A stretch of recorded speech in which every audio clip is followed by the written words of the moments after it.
Hi everyone, अगर आप कल्याण jeweller के स्टॉक से फॉल से परेशान हैं, आप उसने आपकी नींदें उड़ा रखी है और आपको समझ भी नहीं आ रहा है क्या करना चाहिए, या फिर अगर आप लेना चाहते हैं कल्याण ज्वेलर्स बिकॉज ये काफ़ी गिर चुका है तो ये वीडियो आपके लिए है। या फिर अगर आप कोई और ज्वेलरी स्टॉक लेना चाहते हैं तो भी ये वीडियो आपके लिए हेल्पफुल होगा। सो सबसे पहले आई थिंक कल्याण ज्वेलर्स का बिजनेस तो हमें सबको पता ही होगा कि कंपनी के काफ़ी शोरूम्स हैं, इंडिया में भी है, मिडिल ईस्ट रीजन में भी है और काफ़ी अच्छा ब्रांड नेम है मार्केट में कल्याण ज्वेलर्स का। तो उनका जो प्राइमरी बिजनेस है वो ज्वेलरी सेलिंग है।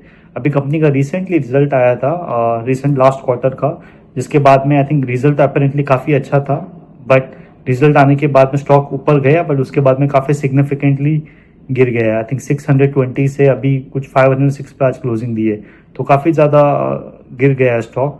जो रिजल्ट आया था उसके हिसाब से आई थिंक कंपनी का जो टॉप लाइन है वो कुछ 7,200 करोड़ है, जो आई थिंक काफ़ी 30 to 40% इंक्रीज है कंपेरेटिव क्वार्टर से।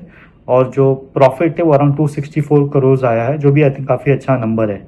तो अगर उसके हिसाब से अगर मैं एनुअलाइज करूँ, अगर company kind of similar performance रखती है नेक्स्ट क्वार्टर्स में भी, तो वो जो प्रॉफिट जो होगा वो कुछ 1000 CR तक आना चाहिए, जिसका मतलब है, और कंपनी का भी मार्केट कैप अराउंड 50,000 करोड़ है। तो अप्रॉक्सीमेटली 50 के पी मल्टीपल पे कल्याण ज्वेलर्स मिल रहा है, जहाँ की अगर टाइटन आप कंपेयर करेंगे टाइटन से, तो टाइटन का आई थिंक 80 से 100 का पी मल्टीपल है। तो वैसे कंपैरेटिवली इतना महंगा नहीं लगता है, मगर टाइटन के पास में काफ़ी सारे ब्रांड्स भी है जो कल्याण के पास शायद उतनी ब्रांड्स नहीं हैं। रिजल्ट्स में अपेरेंटली तो सब अच्छा लग रहा था, बट आई थिंक अगर आप मैनेजमेंट के जो कॉन कॉल्स है या फिर जो इंटरव्यू सुनेंगे उसमें आई थिंक जो एक इम्पॉर्टेंट चीज़ उन्होंने हाईलाइट की वो है around date reduction. Because past जो कॉन कॉल्स थे उसमें मैनेजमेंट ने बोला था कि हम लोग डेट को रिड्यूस करेंगे, बट रिसेंटली आई थिंक ये क्वार्टर में मैनेजमेंट ने बोला है कि हम लोग उसको थोड़े टाइम के लिए पॉज करेंगे। तो वो इन्वेस्टर्स ने उसको आई थिंक ज़्यादा पॉजिटिवली नहीं लिया है, जिसकी वजह से शेयर्स काफ़ी गिर चुका है। आई थिंक जो लॉजिकल रीज़न उसका यही होता है कि जब इन्वेस्टर्स जब कोई भी कंपनी में इन्वेस्ट करते हैं वो आई थिंक ये कैश फ्लो प्रोजेक्शन बनाते हैं, सेइंग कि ये कैश फ्लोज कंपनी जनरेट करेगी और ये डिस्काउंटेड कैश फ्लो से वो एक वैल्यू डिराइव करते हैं। बट क्योंकि अभी डिस्काउंटेड कैश फ्लोज के अंदर ये इंटरेस्ट कंपोनेंट अभी बढ़ जाएगा, तो दैट मीन्स उनका जो वैल्यूएशन जो उन्होंने अराइव किया था वो भी डिफरेंट होगा। तो वो आई थिंक अपेरेंटली वही रीज़न लग रहा है कंपनी के स्टॉक प्राइस को गिरने का। बट फंडामेंटली क्या इसका मतलब है कि अभी सब कुछ खराब हो गया है, कल्याण ज्वेलर्स को बेच दो और चले जाओ? सो आई थिंक वैसा नहीं लगता है, बिकॉज कंपनी का बिजनेस अच्छा है, कंपनी का रेवेन्यू अच्छा है, कंपनी प्रॉफिटेबल है, company operating cash flow positive है।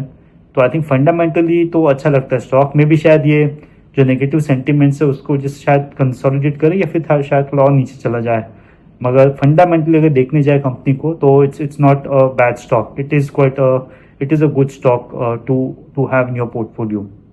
अभी अगर मैं टेक्निकल बात करूँ इसके बारे में, राइट, सो अभी करंटली आज जो क्लोजिंग दिया है कल्याण ज्वेलर्स ने 506 पे दिया है, और अगर मैं उसका चार्ट देख रहा था आज में तो आई थिंक 500 के ऊपर काफ़ी अच्छा सपोर्ट है।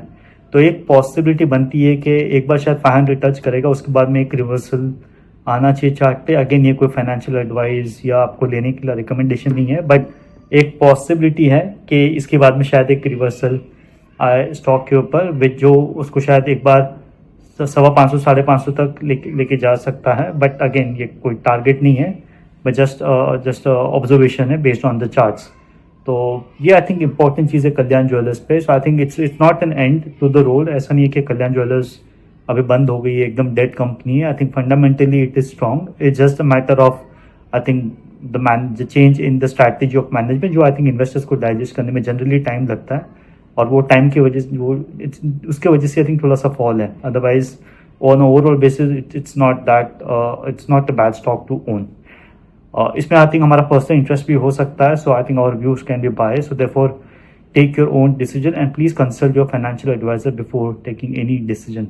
आई होप आपको ये वीडियो पसंद आया होगा। Please like, subscribe and share this video with your friends, so that I think या थैंक यू।